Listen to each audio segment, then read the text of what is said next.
पाताळगंगा औद्योगिक क्षेत्रात कारखानदारी मोठ्या प्रमाणात वाढत असल्याने परिसरातील कारखाने आणि नागरिकांच्या सुरक्षेसाठी महाराष्ट्र औद्योगिक विकास महामंडळाच्या वतीने पाताळगंगा अग्निशमन केंद्रात अत्याधुनिक 7000 लिटर पाण्याची क्षमता असलेल्या नवीन अग्निशमन वाहनाचे लोकार्पण करण्यात आले।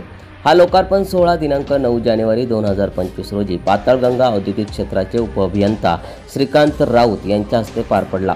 यावेळी रसायनी पोलीस ठाण्याचे वरिष्ठ पोलीस निरीक्षक संजय बांगर यांनी नवीन वाहनाला पुष्पहार अर्पण केला। यावेळी पाताळगंगा मॅन्युफॅक्चरिंग असोसिएशनचे अध्यक्ष परमजीत सिंग सैनी, रिलायन्स इंडस्ट्रीजचे संतोष विचारे, MIDCचे सहाय्यक अभियंता अविनाश खडकीकर, विजय राठोड, राजेश गुरव शेंगाळे आणि उपअभियंता विठ्ठल पाचपुंडे यांनी श्रीफळ वाढवून वाहनांचा शुभारंभ केला।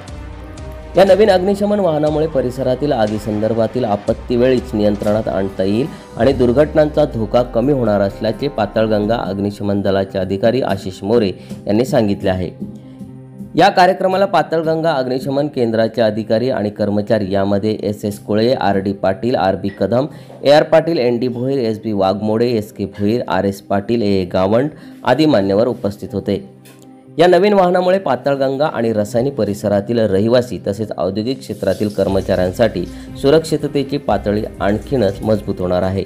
सम्राट मराठी लाईव्हसाठी देवा पवारसह ब्युरो रिपोर्ट, रसायनी।